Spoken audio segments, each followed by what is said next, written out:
Bien, buenas tardes. Vamos a ver la clase correspondiente a hoy, martes 13 de septiembre. Voy a plantear unos ejercicios.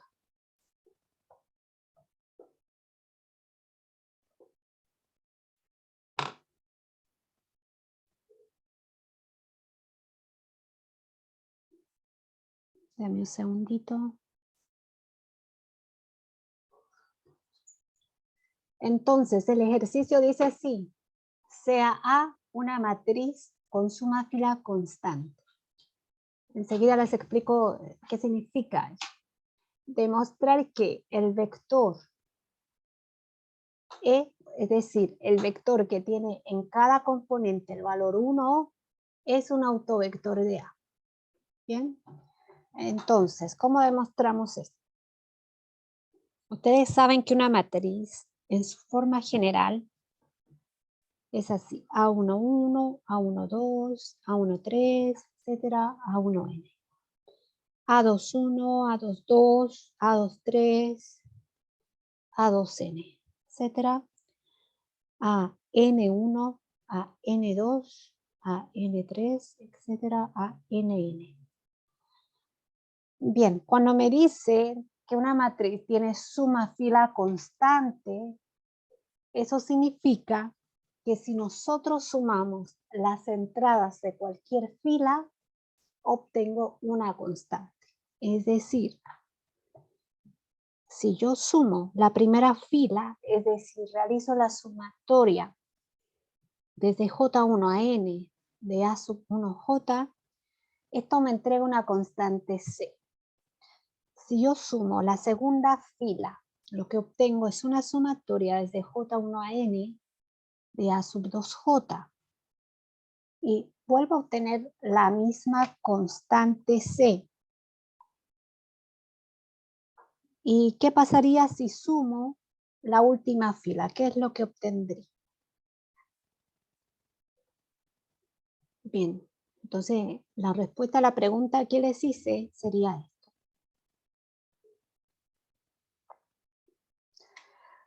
Bien, esa es la hipótesis. Estas fórmulas, estas n sumatorias, son parte de la hipótesis. Es la información, vamos a decir, escondida que estaba cuando se declara que la matriz tiene suma fila constante. Bien. Si esto pasa, si sabemos eso, lo que vamos a hacer ahora es multiplicar la matriz A por el vector E.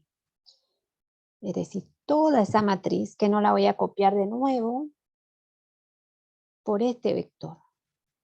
Así. Entonces, siguiendo el procedimiento de producto, ¿cierto? Esto va a ser igual a un vector o una matriz columna. Entonces, para generar esta primera entrada, lo que voy a hacer es operar la primera fila de A con el vector columna de 1, ¿cierto? Y si ustedes realizan esa operación, eso no es nada más que esta primera sumatoria. Bien, entonces ustedes con tiempo pueden cerciorarse de eso, y esto es C, ¿cierto? Cuando realice la operación de la segunda fila con la columna de unos, lo que voy a obtener es la segunda sumatoria, que también tiene como valor C. Y así sucesivamente. Es decir, es una matriz columna que tiene como entradas la constante C en todas las filas. Lo que yo puedo hacer, por tanto, es factorizar o sacar fuera la constante C, y lo que me va a quedar es una matriz columna de unos. En otras palabras, voy a obtener esto. Es decir, lo que obtenemos finalmente es esto. Y eso no es nada más ni nada menos que la definición de ser autovector.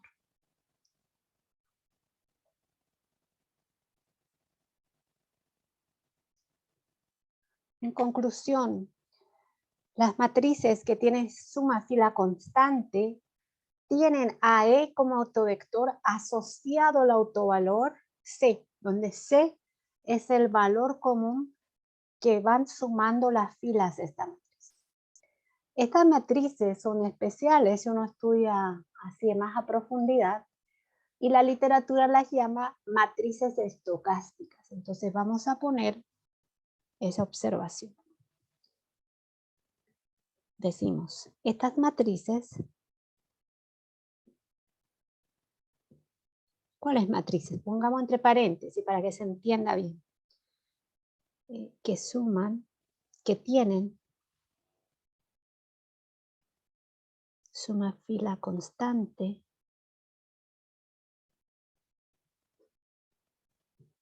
son llamadas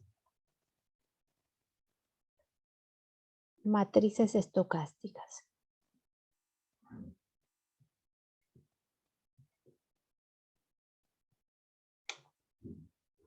Bien.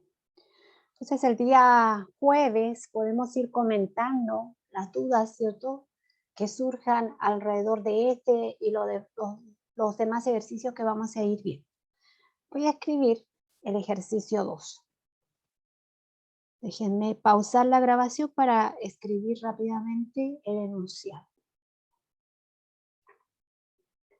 Bien, el segundo ejercicio dice así. Si A es tal que A al cuadrado es igual a A, mostrar que los autovalores de A solo pueden asumir valores 0 o 1. ¿Bien? Ahora, si la matriz es de n por n, claro que la cantidad de ceros más la cantidad de unos tiene que ser n, ¿cierto? No significa que esta matriz solo tiene 2 autovalores. ¿Está bien? Entonces, vamos a empezar a escribir la secuencia de igualdades para resolver este ejercicio.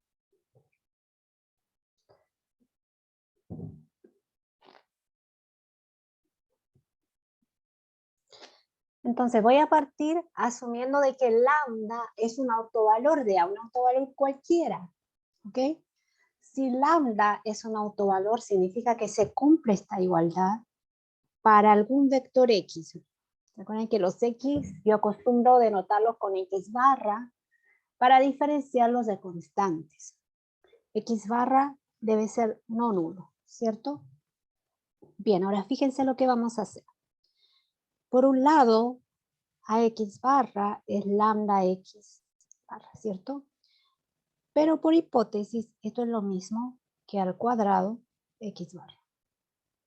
Pero al cuadrado X barra no es nada más que A por AX barra.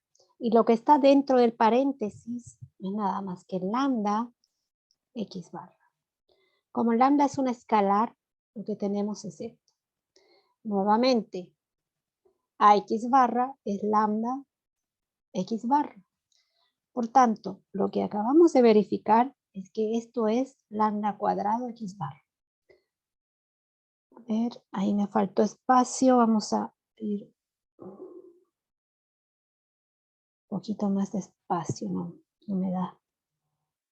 Ahí. Ahora, si yo uno la primera igualdad, o sea, esta, con esta, ¿qué es lo que voy a tener? Lo que voy a tener es que lambda al cuadrado X barra es igual a lambda X barra. Bien. Voy a mandar todo para el lado izquierdo, así como cuando se trabaja con ecuaciones. Igual 0. Voy a factorizar por la derecha el vector X. Bien. Ahora, no podemos olvidar que X barra es un vector o una matriz columna que tiene sus respectivas componentes. Bien. Por ejemplo, yo puedo asumir por un momento que X barra tiene componentes X1, X2, etcétera, Xn. Bien, pero recuerden que X barra es no nulo. Eso significa que al menos una componente, una de sus componentes es distinto de 0, al menos uno. Porque si cada una de sus componentes es nula, significa que el vector es nulo. Y eso no puede pasar porque es un autovector. Entonces decimos, como x barra es un vector no nulo, entonces existe al menos, esto es importante, una componente xy tal que xy es distinto de 0. Si yo realizo el producto de la constante lambda cuadrado menos lambda por ese vector, ¿qué es lo que voy a obtener? Voy a obtener lambda menos lambda x1, lambda cuadrado menos lambda x2, y así estamos haciendo con todo detalle este ejercicio, sin dejar nada suelto. Por eso puede parecer largo, pero la idea es muy sencilla. Y esto es igual a el vector nulo. Pero sabemos que si esto pasa, entonces cada una de las componentes x y por este escalar es 0, ¿cierto? Bien, para todo y. Pero según nuestro argumento va a existir una componente que es distinta de 0. Pero ojo, estas igualdades con las que ahora estamos trabajando son igualdades en C, en los complejos. Y en los complejos existe la propiedad, la misma propiedad que existe en los números reales, que si el producto de dos complejos es 0, entonces uno de los complejos tiene que ser nulo. Nosotros sabemos que en particular esto se va a cumplir para este x y 0, que le voy a llamar de hecho así, x y sub 0, para que se distinga de estos de acá. Nosotros sabemos que en particular lambda cuadrado menos lambda por x y sub 0 va a ser 0. O sea, esto se cumple para todo y en particular para este índice y sub 0. Y repito, ahora sí me encuentro ante una igualdad de números complejos y yo sé que el x y sub 0 no puede ser 0. Entonces no le queda más remedio que el escalar lambda cuadrado menos lambda sí tiene que ser 0. ¿Bien? Si yo factorizo lambda, lo que me queda es esto. Lambda es un escalar, por tanto se cumple la misma propiedad que lambda es 0 o lambda menos 1 es 0. En otras palabras, o de forma equivalente, lambda es 0 o lambda es igual a 1. Y fíjense cómo empezamos a resolver. Asumimos que lambda era un autovalor arbitrario de A y llegamos a la conclusión de que lambda es 0 o es 1. Significa que cualquier autovalor de esta matriz asume el valor de 0 o 1. Y vuelvo a repetir, la matriz puede tener orden n por n. Esto no significa de que el conjunto o el espectro de esta matriz va a ser 0,1, no. 0 tendrá sus repeticiones o su multiplicidad algebraica y el 1 también. ¿Está bien? Entonces aquí acabamos este ejercicio. Lo que vamos a hacer ahora, no voy a avanzar en más ejercicio porque es bueno realizar problemas en clases presenciales, ¿cierto? Entonces vamos a dejar los otros problemas para el día jueves, en el bloque B. Vamos a definir tipos especiales de matrices. Ya vamos a empezar a entrar en el mundo de las estructuras de matrices. Y hay estructuras como bien conocidas, que son las matrices simétricas. Y lo que vamos a definir hoy son la matriz unitaria, la matriz hermítica y la matriz normal. Vamos a hablar de algunas de sus propiedades y con eso terminamos esta clase. ¿Ok? Entonces voy a pausar la grabación para yo ir escribiendo y luego les voy comentando cada una de estas definiciones. Tipos especiales de matrices. Sea A una matriz cuadrada de orden n, A es llamada simétrica si A es igual a su transpuesta, donde AT, o sea, A super T, así sería, ¿cierto? Es la matriz transpuesta de A. Ejemplo, fíjense, la matriz que está escrita ahí es simétrica. Las matrices simétricas se pueden reconocer fácilmente tan solo observándolas. Miren, vamos a marcar la diagonal principal y una matriz simétrica se refleja con respecto a esta diagonal. Es decir, las entradas con respecto a esa diagonal son las mismas. ¿Se dan cuenta? Entonces uno visualmente ya puede ir identificando, marcando la diagonal como recta de reflejo, vamos a decir. A ver si las entradas se van reflejando. Ahora, nos vamos a preguntar, observación, ¿será que el producto de dos matrices simétricas es una matriz simétrica?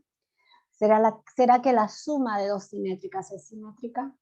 Entonces vamos a ir respondiendo eso. Sean A y B matrices simétricas del mismo orden.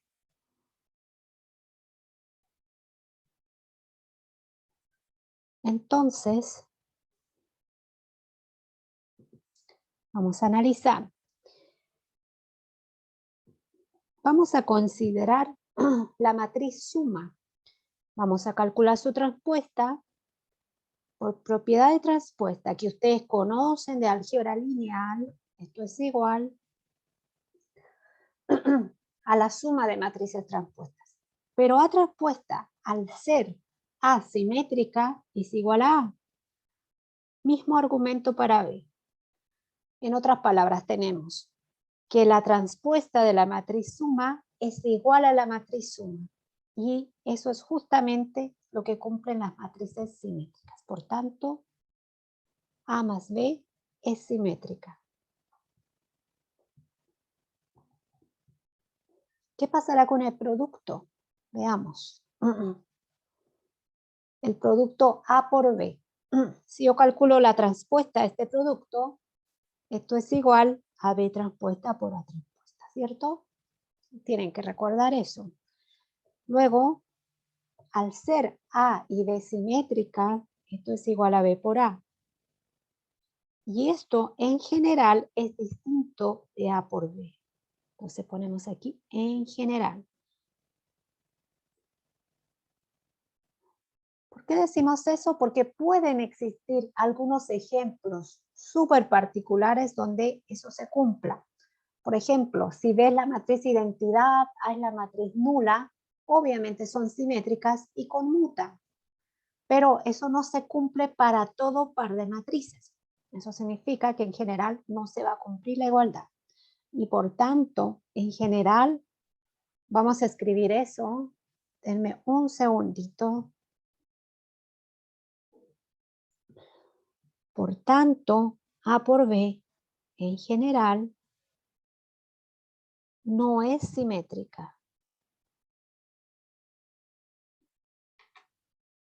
Ya estamos listos con esa respuesta. Vamos a ver otro tipo de matriz que es llamada matriz unitaria, es una estructura.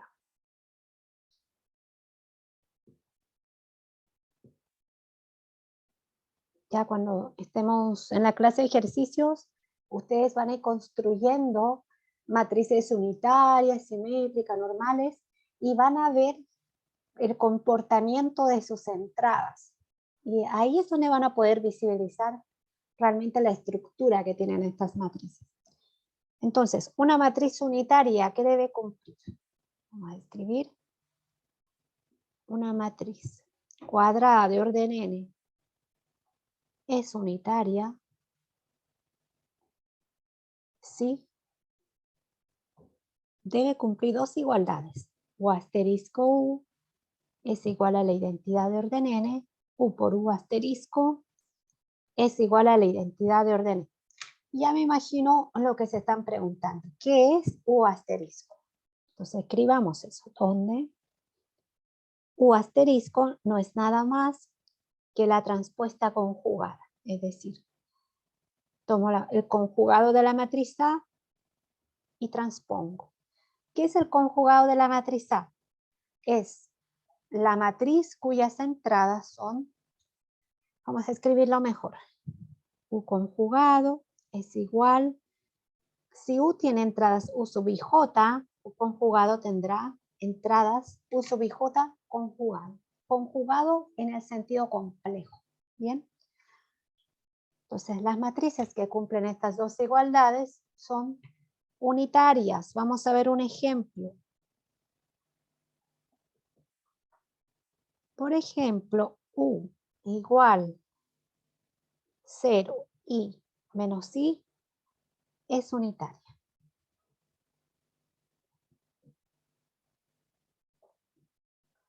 Ustedes deben verificar eso.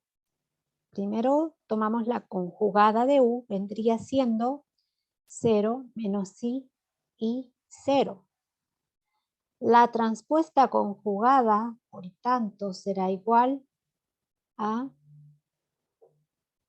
0 menos I y 0. Entonces ustedes ahora deben hacer, esto es su asterisco, ¿cierto? Deben hacer el producto de U con U asterisco, de seguro van a obtener la identidad y al revés, ¿cierto? U asterisco por U también van a obtener la identidad. Bien. Ahora, nos vamos a preguntar ¿qué pasará con las matrices unitarias? Primero, quiero que se fijen en esta igualdad. Estas dos igualdades son interesantes. No sé si les recuerda a ustedes a la definición de matriz invertible. Estas dos. Recuerden que una matriz es invertible si existe, ¿cierto? Una matriz que al multiplicarla por la izquierda y derecha me da la identidad. O sea, justamente esto. Lo que podemos concluir a partir de estas dos igualdades es que la inversa de U es igual a U asterisco.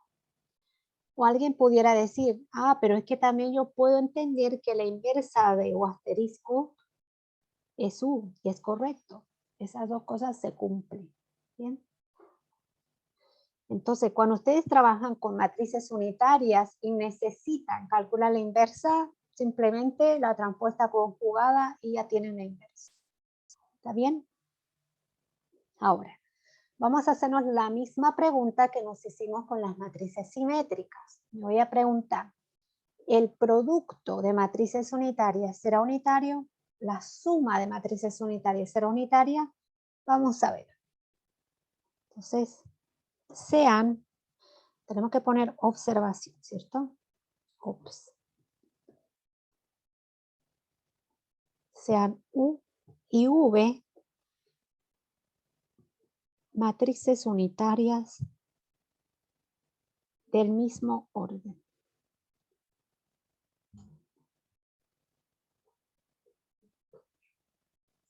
Entonces, vamos a analizar, a ver qué pasa con el producto. Empecemos por el producto. Estoy analizando la matriz producto U por V. Voy a multiplicar por su transpuesto conjugado, es decir, así, este producto. El transpuesto conjugado de U por V no es nada más que V asterisco por U asterisco, así.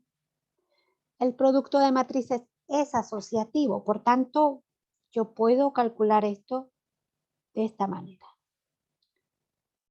Ahora, recuerden, fíjense en ese producto de ahí, recuerden que V es unitario. Eso significa que ahí me queda la identidad. La identidad es un neutro multiplicativo, ¿cierto? En el conjunto de matrices del mismo orden. Entonces me queda esto. Y como U es unitario, me quedaría I sub n. Es decir, la primera igualdad de la definición de matrices unitarias se está cumpliendo. Vamos a ver la segunda igualdad. Ahora tengo que trabajar primero con el asterisco y multiplicar U por V. Mismo análisis, ¿cierto? Mismos argumentos. Esto es igual, V asterisco, U asterisco U, es lo que queda en el medio, pero U es unitario, entonces me quedaría identidad. La identidad es el neutro multiplicativo, el conjunto de matrices del mismo orden. V es unitario y me queda la identidad. Por tanto, se están cumpliendo las dos igualdades que se exigen para la estructura unitaria. Entonces decimos, por tanto, U por V es matriz unitaria.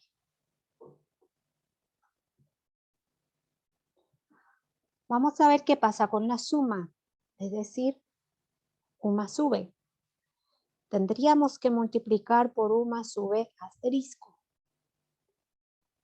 Usamos las propiedades de transpuesta. El conjugado no da problema, pero la transpuesta es la que hay que mirar bien. Tendría U asterisco más V asterisco. Si realizo este producto, lo que voy a tener es U por U asterisco más U por V asterisco más V por U asterisco más V por V asterisco. Y ya sabemos que al ser U unitaria, esto es la identidad, al ser V unitaria, esto es la identidad, y quedaría identidad más U por V más V por U asterisco más la identidad. Y bueno, podemos encontrar ejemplos, ¿cierto? Donde toda esta suma no se va a reducir en general a la identidad.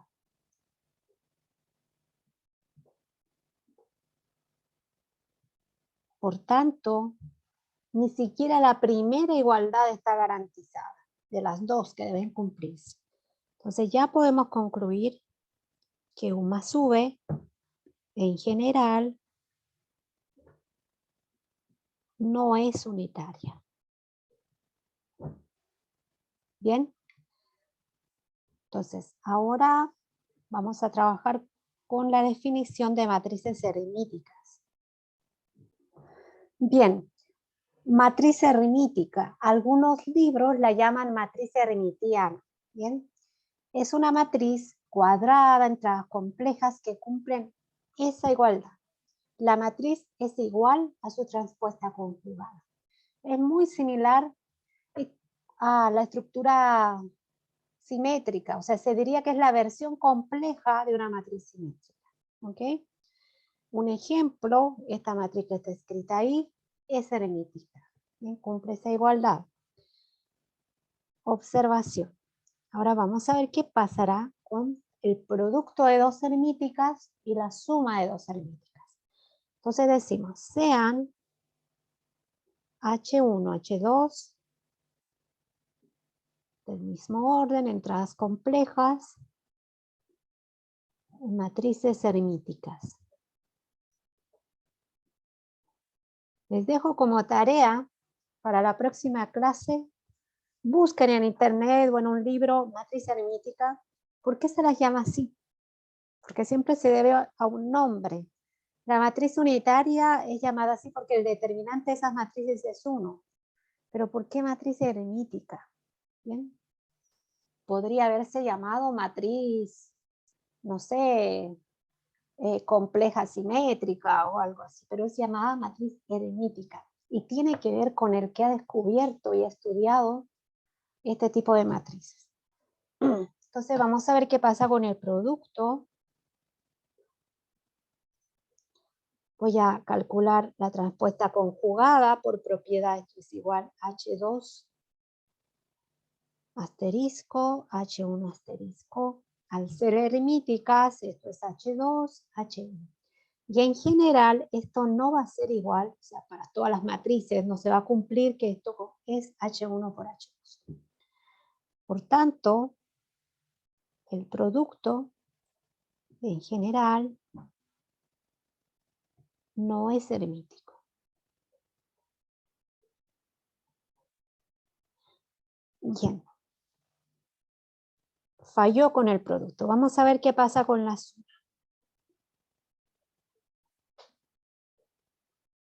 Por propiedad de transpuesto conjugado, tenemos esto.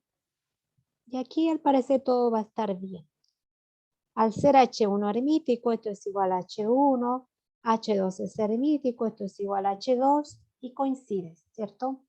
Es decir, transpuesto conjugado de la suma es igual a la suma. Y basta que cumpla eso para concluir que la suma es matriz eremítica.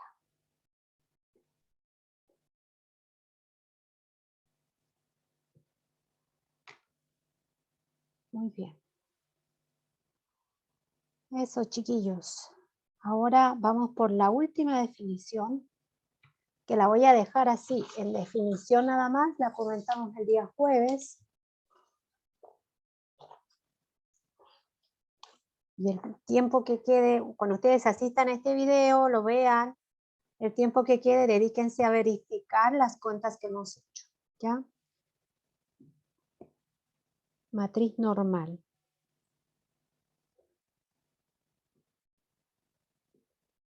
Sea N una matriz cuadrada con entradas complejas, es normal si se cumple esta igualdad. N por N asterisco es igual a N asterisco por N, es decir, una matriz es normal si conmuta con su transpuesta conjugada. Un ejemplo, lo sencillito que les puedo dar es esta matriz. I menos I. Entonces, les dejo a ustedes como tarea verificar que esta matriz efectivamente es normal y analicen qué pasa con la suma y el producto. ¿Será normal? Eso vamos a verlo el día jueves. Bien, chiquillos, eso sería, este material es lo que corresponde a la clase de hoy martes 13 de septiembre, ¿ok? Vamos a dejar de grabar y voy a subir este video a plataforma.